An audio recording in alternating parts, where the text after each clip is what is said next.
दोस्तों, क्या कल रात जब आप बाथरूम जाने के लिए बिस्तर से उठे तो अचानक आपको लगा जैसे जमीन हिलने लगी हो, जैसे आपके पैर अपने नहीं हैं बल्कि किसी और के हैं। आप दीवार पकड़ने के लिए हाथ बढ़ाते हैं क्योंकि डर लगता है कि कहीं गिर ना जाए। बाथरूम तक पहुंचते पहुंचते आपको 3 बार रुककर सहारा लेना पड़ता है। और सबसे डरावनी बात यह है कि ये सिर्फ रात को ही नहीं, अब तो दिन में भी जब आप उठे हैं या कदम रखते हैं तो लगता है जैसे बैलेंस बिगड़ रहा है, जैसे कोई आपको धक्का दे रहा हो। आपकी बेटी या बहू पूछती है कि क्या हुआ, आप ठीक तो हैं? और आप कहते हैं कि कुछ नहीं, बस थोड़ा चक्कर आ गया, उम्र का असर है। लेकिन दोस्तों, ये उम्र का असर नहीं है, ये एक खतरनाक डेफिशिएंसी का सिग्नल है जो चुपके से आपके बॉडी में घुस चुकी है और सबसे पहले आपकी टांगों को कमजोर कर रही है, आपके बैलेंस को बिगड़ रही है। और अगर आज आपने ध्यान नहीं दिया तो कल बाथरूम में गिरना, हिप फ्रैक्चर होना या फिर परमानेंटली व्हीलचेयर पर आ जाना, ये सब मुमकिन है। मैं डॉक्टर आयशा हूं और आज जो मैं आपको बताने वाली हूं वो बहुत से डॉक्टर्स भी मिस कर देते हैं, क्योंकि ये डेफिशिएंसी खून के काम टेस्ट में नहीं दिखती, लेकिन इसके सिम्टम्स इतने क्लियर हैं कि अगर आप समझ जाएं तो आज ही पहचान सकते हैं। वीडियो आगे बढ़ाने से पहले एक जरूरी गुजारिश है, चैनल को अभी सब्सक्राइब कर लीजिए और बेल आइकन प्रेस कर दीजिए, क्योंकि जो मैं आपको बताने वाली हूं ये लाइफ सेविंग इंफॉर्मेशन है। हर साल हजारों बुजुर्ग सिर्फ बाथरूम में गिरकर अपनी जिंदगी खो देते हैं या परमानेंटली डिसेबल्ड हो जाते हैं, और 70% केसेस में वजह ये होती है कि उनके लेग्स का बैलेंस खराब था, उनके नर्व्स काम नहीं कर रहे थे, और ये सब उस एक विटामिन की कमी की वजह से था जिसके बारे में मैं अभी बताऊंगी। तो सब्सक्राइब बटन दबाइए, क्योंकि ये वीडियो आपकी जान बचा सकती है, आपकी फैमिली की खुशी बचा सकती है। और जब आप कल बाथरूम जाएंगे, परसों शावर लेंगे, उस वक्त आपको पता चलेगा कि आज आपने जो सीखा वो कितना कीमत रखता है। क्योंकि बाथरूम, जो आपका अपना सेफ स्पेस होना चाहिए, वो सीनियर सिटीजन्स के लिए सबसे खतरनाक जगह बन चुका है। और मैं चाहती हूँ कि आपका बाथरूम आपके लिए सेफ रहे और आप कॉन्फिडेंट रहें, स्ट्रांग रहें, डर से आजाद रहें। दोस्तों, सबसे पहले मैं आपको बताती हूँ कि ये बैलेंस लॉस क्यों होता है और इसका कनेक्शन आपकी टांगों से कैसे है। जब आप खड़े होते हैं या चलते हैं तो आपका ब्रेन, आपकी आंखें, आपके इनर ईयर के सेंसर्स और सबसे इंपॉर्टेंट आपकी टांगों की मसल्स और नर्व्स सब मिलकर काम करते हैं। आपकी टांगों में छोटी छोटी नर्व्स होती हैं जो हर मिलीसेकंड में ब्रेन को सिग्नल भेजती हैं कि आप किस पोजीशन में हैं, जमीन कैसी है, कितना प्रेशर है। लेकिन जब एक स्पेसिफिक विटामिन की कमी होती है तो ये नर्व्स डैमेज होने लगती हैं। सबसे पहले आपकी टांगों की नर्व्स अफेक्ट होती हैं, क्योंकि वो सबसे लंबी हैं और उन्हें सबसे ज्यादा इस विटामिन की जरूरत होती है। जब ये नर्व्स काम करना बंद कर देती हैं तो आपका ब्रेन को सही सिग्नल्स नहीं मिलते। आपको लगता है जमीन हिल रही है, आपको पता नहीं चलता कि आपके पैर किस एंगल पर हैं, और रिजल्ट होता है लॉस ऑफ बैलेंस। और ये सब होता है विटामिन B12 की कमी से।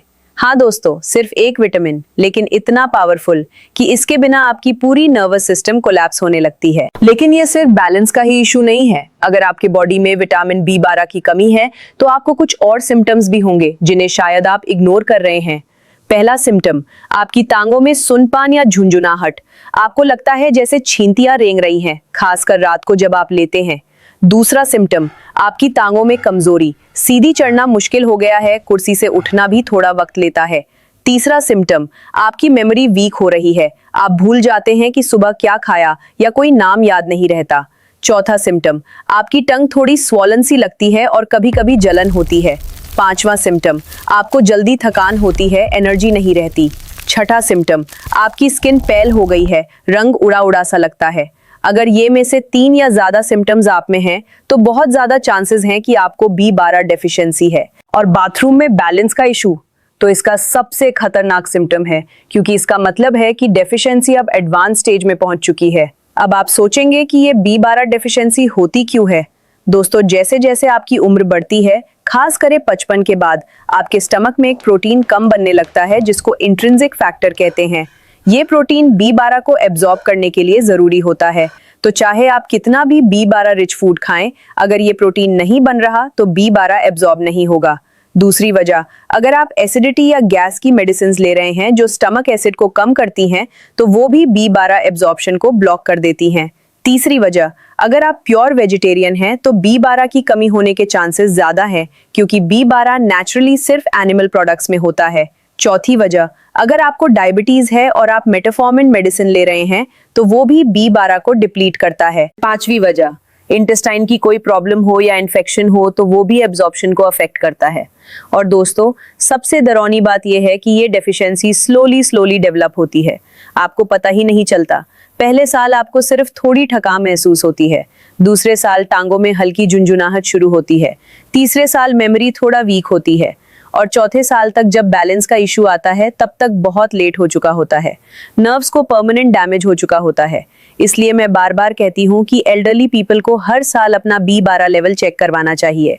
ये टेस्ट बिल्कुल सिंपल है, एक ब्लड टेस्ट से पता चल जाता है। नॉर्मल लेवल 200 से 900 पीजी प्रति मिलीलीटर होता है। अगर आपका 300 से नीचे है तो आपको प्रॉब्लम हो सकती है।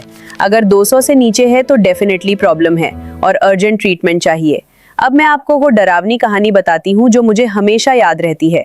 मेरी एक पेशेंट थी, नसीम आंटी, 68 साल की। उनके घर वालों ने मुझे फोन किया कि डॉक्टर आयशा प्लीज आइए, अम्मी गिर गई है बाथरूम में और बहुत चोट लगी है। मैं जब उनके घर पहुंची तो देखा कि उन्होंने हिप फ्रैक्चर कर लिया था।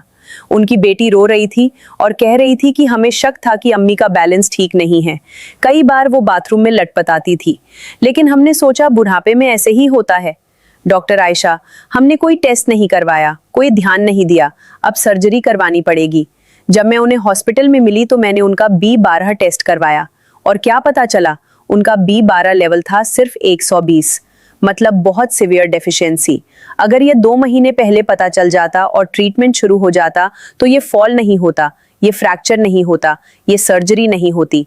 आज वो ठीक हैं, बट उन्होंने काफी तकलीफ उठाई। तो मैं आपसे रिक्वेस्ट करती हूँ, अपने पेरेंट्स का, अपना खुद का B12 लेवल जरूर चेक करवाइए। लेकिन दोस्तों, टेस्ट करवाना ही काफी नहीं है, ट्रीटमेंट भी सही होना चाहिए। बहुत से डॉक्टर्स बस एक इंजेक्शन लगवा देते हैं या एक टैबलेट दे देते हैं, लेकिन B12 डेफिशिएंसी का ट्रीटमेंट कॉम्प्रिहेंसिव होना चाहिए। सबसे पहली चीज, अगर आपका लेवल बहुत कम है तो इंजेक्शन से शुरू करना पड़ता है, क्योंकि ओरल टैबलेट्स एब्जॉर्ब नहीं होती। यूजुअली 1 वीक तक रोज इंजेक्शन, फिर मंथली इंजेक्शन कुछ महीने तक। साथ साथ आपको अपनी डाइट में B12 रिच फूड्स इंक्रीज करने पड़ेंगे। कौन से फूड्स में B12 होता है? अगर नॉन वेजिटेरियन है तो मछली सबसे अच्छी है, खासकर सैमन, सार्डीन, मैकरल, फिर लिवर, चिकन, मटन, एग्स। अगर वेजिटेरियन है तो आपको फोर्टिफाइड फूड्स लेने पड़ेंगे, जैसे fortified soya milk, fortified cereals, nutritional yeast. Normal दूध और पनीर में बहुत कम होता है, वो काफी नहीं है। और एक बहुत इंपॉर्टेंट बात, सिर्फ B12 लेना काफी नहीं है, आपको ये भी देखना होगा कि एब्जॉर्प्शन ठीक हो। इसके लिए आपको फोलिक एसिड भी चाहिए, जो ग्रीन वेजिटेबल्स में होता है। आपको विटामिन B6 भी चाहिए, जो चिक्स, बनानास में होता है, और मैग्नीशियम भी चाहिए, जो नट्स और सीड्स में होता है। ये सब मिलकर काम करते हैं। इसके अलावा अगर आप एसिडिटी की मेडिसिन ले रहे हैं और B12 डेफिशिएंसी है तो डॉक्टर से बात करके देखें कि क्या मेडिसिन चेंज हो सकती हैं या टाइमिंग्स एडजस्ट हो सकती हैं। अब मैं आपको बताती हूँ कि बाथरूम को सेफ कैसे बनाएं जब तक आपका B12 लेवल ठीक नहीं होता, क्योंकि ट्रीटमेंट में टाइम लगता है। नर्व्स को रिकवर होने में कुछ महीने लग सकते हैं, तो तब तक आपको प्रिकॉशंस लेने होंगे। सबसे पहली चीज, बाथरूम में ग्रैब बार्स लगवा दीजिए, कमोड के पास, दीवार पर और शावर एरिया में भी। ये थोड़े पैसे लगते हैं, लेकिन ये आपकी जान बचा सकते हैं। दूसरी चीज, बाथरूम की फ्लोर पर एंटी स्लिप मैट जरूर बिछाएं, एक मैट कमोड के सामने, एक शावर एरिया में। तीसरी चीज, बाथरूम में अच्छी लाइटिंग होनी चाहिए। रात को जाना हो तो एक नाइट लाइट लगवा दीजिए ताकि आपको सब कुछ क्लियर दिखे। चौथी चीज, बाथरूम में कोई भी एक्स्ट्रा चीज मत रखिए जिनसे टक्कर लग सके। बकेट, मग सब एक जगह ऑर्गेनाइज रखिए। पांचवी इंपॉर्टेंट टिप, जब भी आप रात को बाथरूम जाएं तो जल्दी में मत जाइए। पहले बेड पर 1 मिनट बैठकर पैर लटकाइए, फिर धीरे से उठिए। अगर चक्कर आ रहा हो तो दोबारा बैठ जाइए। कोई भी सडन मूवमेंट मत कीजिए। कभी भी अंधेरों में बाथरूम मत जाइए, हमेशा लाइट जलाइए। और अगर पॉसिबल हो तो अपने घर के किसी मेंबर को बताकर जाइए, स्पेशली रात को। एक छोटी सी बेल भी अपने पास रख सकते हैं जो इमरजेंसी में बजा सके। अब मैं आपको कुछ सिंपल एक्सरसाइजेस बताती हूँ जो बैलेंस इंप्रूव करती हैं और B12 ट्रीटमेंट के साथ करनी चाहिए। पहली एक्सरसाइज है टैंडम स्टैंड। एक सीधी लाइन की तरह खड़े हो जाइए, एक पैर दूसरे के बिल्कुल आगे, हील से टॉय टच करते हुए। किसी कुर्सी या टेबल का सहारा ले सकते हैं पहले। इस पोजीशन में 30 सेकंड खड़े रहिए। रोज करिए तो बैलेंस इंप्रूव होता है। दूसरी एक्सरसाइज है सिंगल लेग स्टैंड। एक पैर पर खड़े हो जाइए, दूसरा पैर थोड़ा ऊपर करके। शुरू में सहारा ले सकते हैं। 10 सेकंड से शुरू करिए, धीरे धीरे टाइम बढ़ाइए। तीसरी एक्सरसाइज है हील टू टो वॉक। एक सीधी लाइन पर ऐसे चलिए जैसे टाइट रोप पर चल रहे हो। ये एक्सरसाइजेस B12 डेफिशिएंसी के नर्व्स को स्टिमुलेट करती हैं और ब्रेन को सिग्नल्स इंप्रूव करने में मदद करती हैं। एक और डेफिशिएंसी भी बैलेंस लॉस कॉज कर सकती है और वो है vitamin D. Vitamin D muscles की स्ट्रेंथ के लिए बहुत जरूरी है और अगर ये कम हो तो लेग मसल्स कमजोर हो जाती हैं और बैलेंस बिगड़ता है। तो अपना विटामिन डी लेवल भी चेक करवाइए। नॉर्मल 30 नैनोग्राम प्रति मिलीलीटर से ऊपर होना चाहिए। अगर कम है तो रोज सुबह 20 से 30 मिनट धूप में बैठिए और डॉक्टर की सलाह से विटामिन डी सप्लीमेंट लीजिए। मैग्नीशियम डेफिशिएंसी भी मसल्स को वीक करती है, तो रोज कुछ almonds, pumpkin seeds, dark chocolate खाएं। दोस्तों, एक बहुत इंपॉर्टेंट साइकोलॉजिकल एस्पेक्ट भी है। जब आपको बार बार लगता है कि आप गिर सकते हैं तो आप में फियर आ जाता है और ये फियर ऑफ फॉलिंग खुद एक प्रॉब्लम बन जाता है। आप घर से बाहर निकालना बंद कर देते हैं, सिर्फ अपने कमरे में रहते हैं और जितना कम आप मूव करेंगे उतनी ज्यादा मसल्स वीक होंगी और प्रॉब्लम और बढ़ जाएगी। तो प्लीज इस फियर को अपने ऊपर हावी मत होने दीजिए। हाँ, प्रिकॉशंस लीजिए लेकिन अपनी नॉर्मल लाइफ मत छोड़िए। अपने दोस्तों से मिलिए, मस्जिद जाइए, पार्क जाइए, बस किसी का साथ ले जाइए या वॉकिंग स्टिक यूज कीजिए। मूवमेंट बहुत जरूरी है रिकवरी के लिए। मैं आपको अपनी एक और पेशेंट की सक्सेस स्टोरी बताती हूँ। सादिया आंटी 62 साल की हैं। उन्हें 3 महीने से बैलेंस का इशू था। बाथरूम जाते वक्त लटपटती थी, कभी कभी दीवार पकड़नी पड़ती थी। उन्होंने मुझे बताया तो मैंने तुरंत B12 टेस्ट करवाया। उनका लेवल था 180। मैंने उन्हें B12 इंजेक्शन स्टार्ट करवाए। 7 इंजेक्शन वीकली दिए, फिर मंथली दिए। साथ में डाइट इंप्रूव की, एग्स और फिश ऐड किए। उन्हें बैलेंस एक्सरसाइजेस सिखाए, बाथरूम में सेफ्टी मेजर्स लगवाए। आज 4 महीने बाद वो बिल्कुल नॉर्मल है। वो कहती हैं कि डॉक्टर आयशा, अब तो मैं बिना डर के शावर भी ले लेती हूँ।